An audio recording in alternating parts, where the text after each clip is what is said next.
Hi, thank you to Booking.com for having me. We want to share with you, 40 minutes. He just did 20 on short-term rentals. Yes, we are competitive, but I think we're winning, so I'm fine, not keeping track.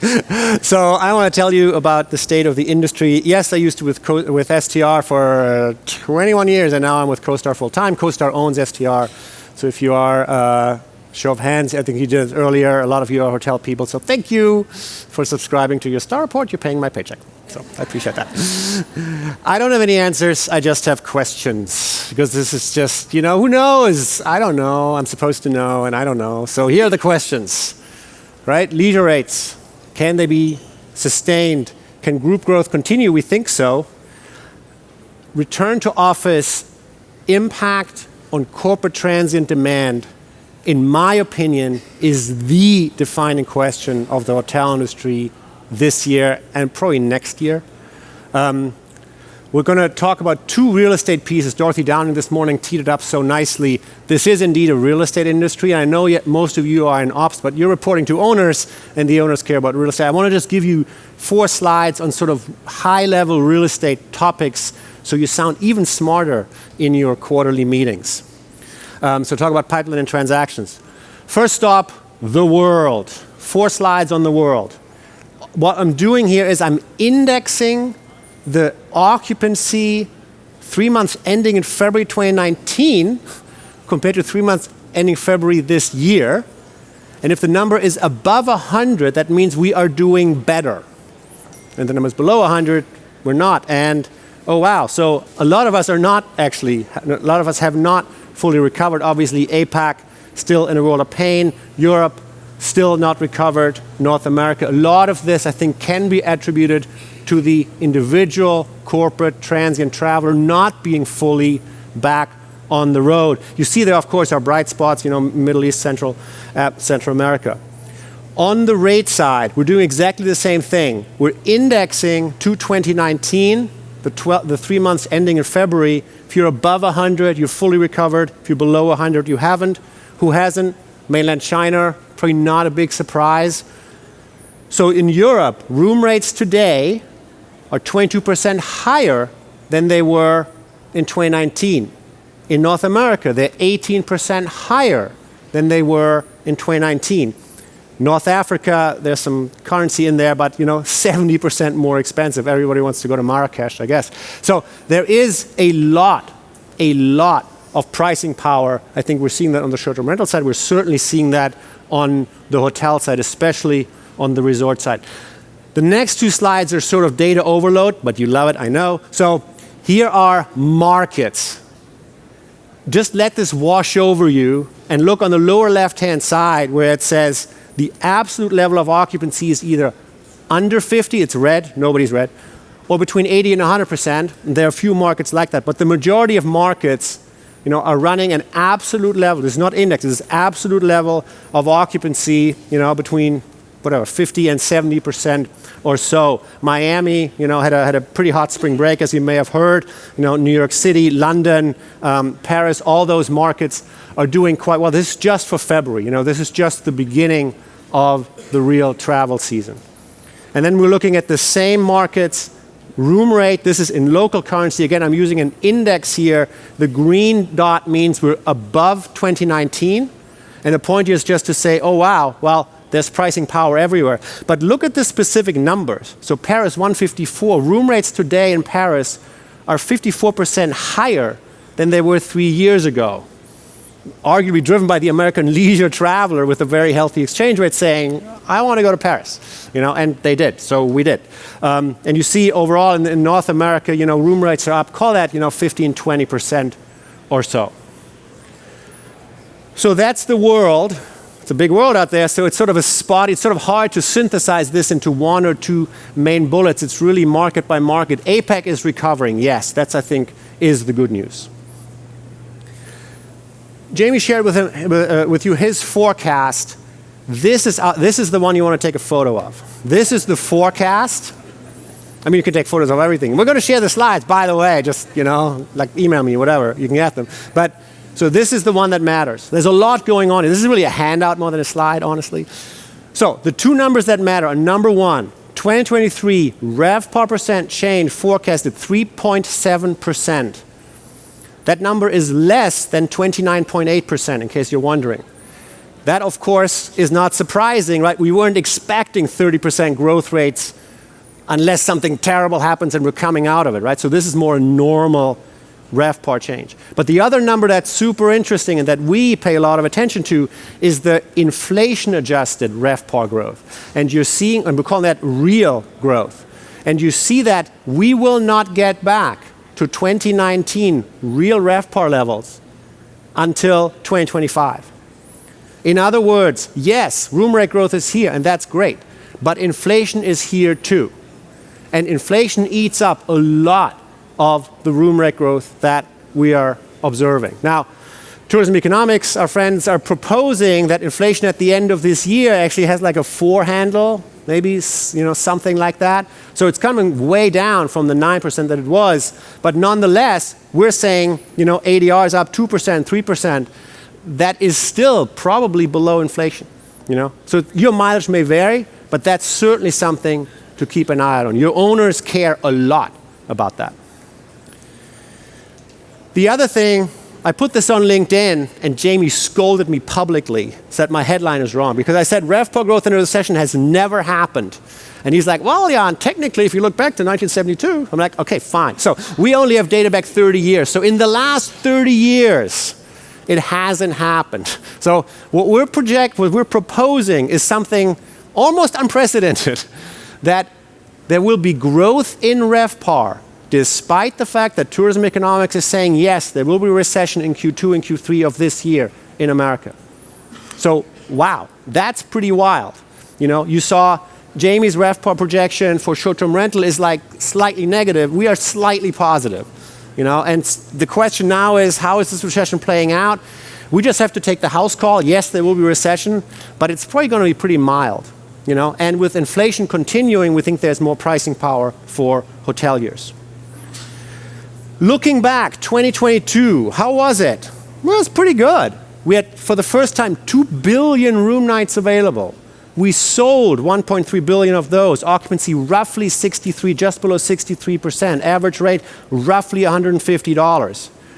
Compare that year-over-year change, you see, room rates are up, oh wow, almost 20%. RevPAR is up, oh wow, almost 30%. Compared to 2019, room demand is still not where it was, down 2.5, call that, but a lot of pricing power, 13.6%. The problem, of course, is that inflation was what, like 15, right? So yes, that looks good on paper, a lot of pricing power, but inflation really matters. This is my favorite chart. I made it myself. This encapsulates basically the 3 main storylines that drove the US hotel industry. What I'm doing here is I'm looking at all the classes, and I'm showing you the RevPAR percent change compared to 2019 in 2022, and I'm looking at all the location types. Our location types vary slightly from what Jamie is using. So, if you were a luxury resort, rock and roll, life was awesome, right? You did really, really well. If you were a mid-scale economy type property in a highway location, and we talked about road trips earlier, 17 hours, you want to do that once, and that's about it. And I've been there, trust me. But drive to destinations, right? What does drive to mean? In the pandemic, Dallas to Yosemite was suddenly drive to, right? Amazing. Hopefully those days are behind us. But so if you were mid-scale economy in an interstate, or what we call small town metro in a secondary market, you did really well. If you were upper upscale, so your super tanker hotels with lots of ballroom space in an urban location, you are in a world of hurt. And we will talk about that. But that combination has dragged down the industry because of the lack of the corporate transient traveler. The next 4 slides are a little dense, but you love them anyway, so bear with me. What I'm doing here is I'm indexing again to 2019, and I'm breaking out the occupancy for these specific months, and I'm saying, is the occupancy above or below where it was in 2019? Oh wow, it actually isn't at all above 2019, so it's all below basically. Weekends are okay, like we've almost recovered the occupancy fully. Weekdays are not okay. This goes back to that urban upper upscale comment I made earlier. And this shoulder day, that was always sort of we didn't think about it. Suddenly, wow, people travel on the shoulder days. Like they come in Thursday, or they stay over on Sunday, they fly out on Monday or so. And they're combining, their weekend trip with like a day or two on each end to work, WFH, work from hotel, right? Because they can. And so we heard earlier, like we call that bleisure or something like that. Luckily, the Wall Street Journal actually told us what it's called. Mullet travel. Business in the front, party in the back. And that's the term we're using from here on in. So if you check in early, you are a mullet traveler. You break out the weekday performance and something super interesting appears. Who's hurting? Who's not getting the occupancy? It is the full service, high-end properties. On the luxury side, whatever, you're fine. You're charging whatever you can, and I see your numbers, so you are. But what's interesting is the weekday occupancy recovery is on the lower scales, right? It's in this drive-to destinations. It's the salespeople who drive in a 3-state radius or something. Those are back on the road. Small and medium-sized companies, are definitely back on the road. Who's not really on the road is the Fortune 100. And we see that in that specific chart. Weekend occupancies, on the other hand, are a little bit better. But again, here we're seeing upscale, upper mid-scale, and mid-scale economy are doing a lot better. You see that the luxury and upper upscale class occupancies, they still haven't recovered, call that down 12% or so, 10 to 12%. But that's fine because the ADRs are so strong, and that's what this chart is. So this is weekend ADR growth compared to 2019. Yes, these numbers are pretty strong. And so the two storylines are here. The leisure traveler has money to spend and wants to spend it, and you are willing takers. And the weekday traveler is not quite back yet. So we are seeing not as much pricing power on weekdays, which traditionally has been the corporate transient traveler. So the question that I had earlier, that I'm putting on here, has ADR growth peaked? Well, compared to 2019, we may actually see the growth rate slowing a little bit. Part of that is math. And write this down because it's complicated. So your individual transient traveler, your individual leisure traveler, their room rates may go up.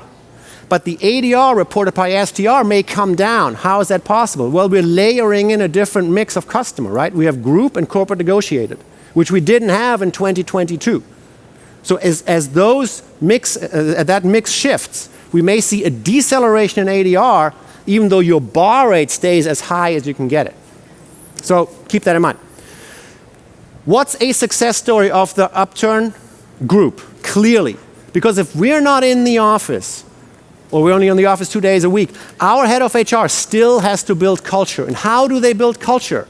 Oh, let's just all go to, Miami on Wednesday night, team dinner, Wednesday morning, Thursday morning training, Thursday afternoon team building, another team dinner, everybody leaves.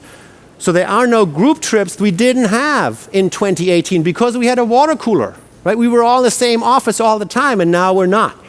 But we still have to get together. And that's why conferences like these are so well attended. Because we don't want to make 17 trips to have 17 meetings. But maybe I have go to a conference and have 2 days of meetings. The cost per contact is so much cheaper in venues like this. So I'm very bullish on group going forward. Very briefly on the real estate side. Again, this is just sort of background noise for most of you, but you need to understand the environment that your owners are thinking about. Number one, pipeline. 0.6% change.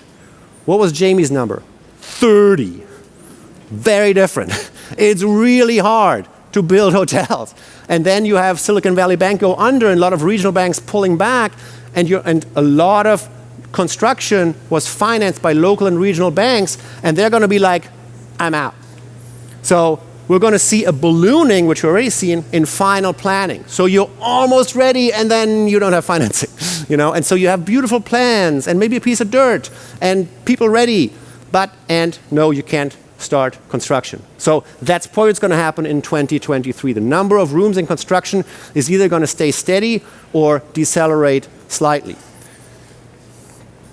That said, there are markets where we're having a ton, technical term, of new supply coming in. For example, New York City has 12,000 rooms under construction.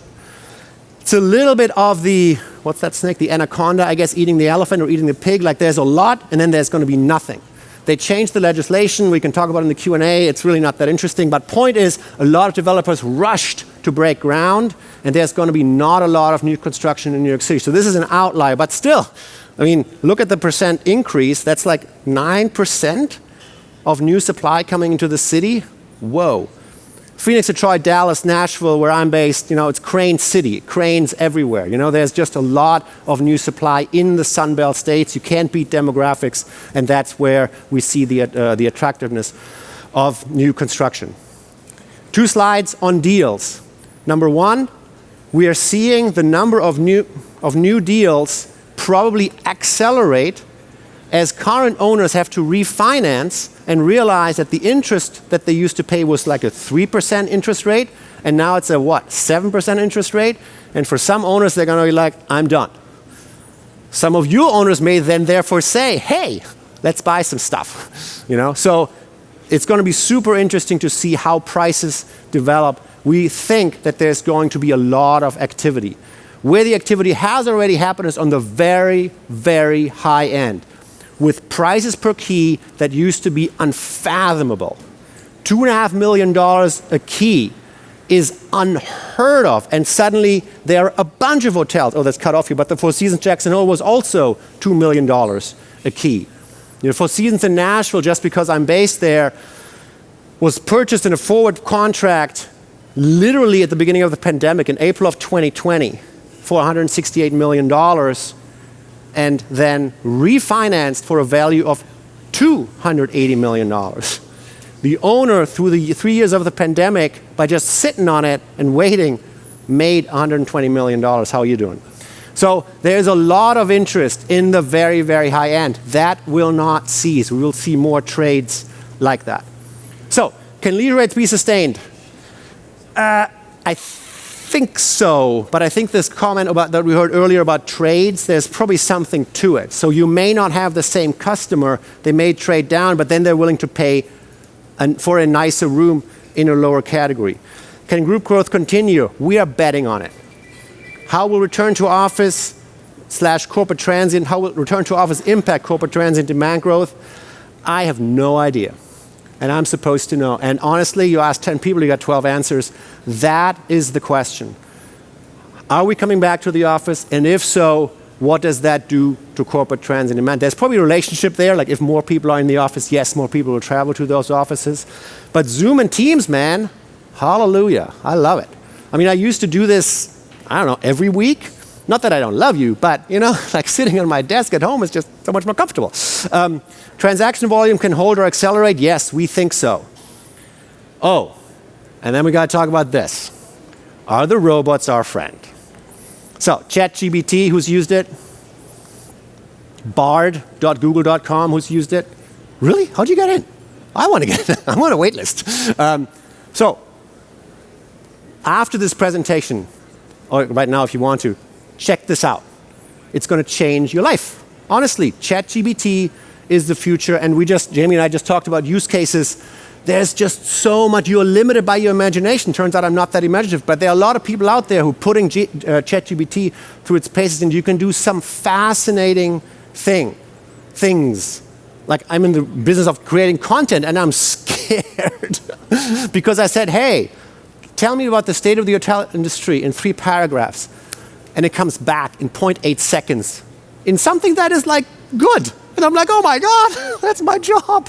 So I went crying to my wife and she's like, yeah, but isn't it possible that it just took what you wrote? I'm like, that's right, that's the answer. So I'm going to produce content that then goes into ChatGPT. So I was at the Dell, lovely hotel, and they don't have they have a front desk, but they don't want you to talk to them anymore, so you text them, right?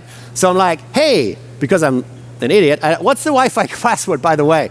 And he came back immediately, and here it is, Dell Memories. I'm like, oh, could have thought about that. And then, hey, while I have you, can you put my Hilton Honors Club on this? And they're like, yep, absolutely. Or actually, it's already there. I'm like, wow, that was so fast. Are you a human? Like, is this a person? Or is it a robot? And do I care? Like, I don't actually care because it's helped me solve my problem. And they should be dealing with more important issues. They, the humans, you know. So I was like, wow, that's going to be the future. And the truth is, for this issue, I don't care. You know, so this is going to come your way. You know, I know Booking is talking about integrating it. I know a bunch of the other OTAs are talking about integrating it. This is going to be the new way we interact. And please spend 2, 3, 5 hours and get into this, because it's going to be with us from here on in. Or have your kids teach you, either way, because they're using it to their homework, by the way. But it's not all just scary. Some of it is actually super funny. So, please write me a short poem about the joys of working in hotel marketing and revenue management. It comes back 0.2 seconds later. The thrill of filling rooms each night with guests from near and far is what's making working in hotel marketing a shining star. From crafting campaigns that drive demand to pricing rooms just right, revenue management is an art that brings such delight. The joy of seeing guests content with their stay and all it brings is what makes working in a hotel a true heartstring. So here's to the joys of working in hotel marketing and revenue, for every day is an adventure and a chance to create something new.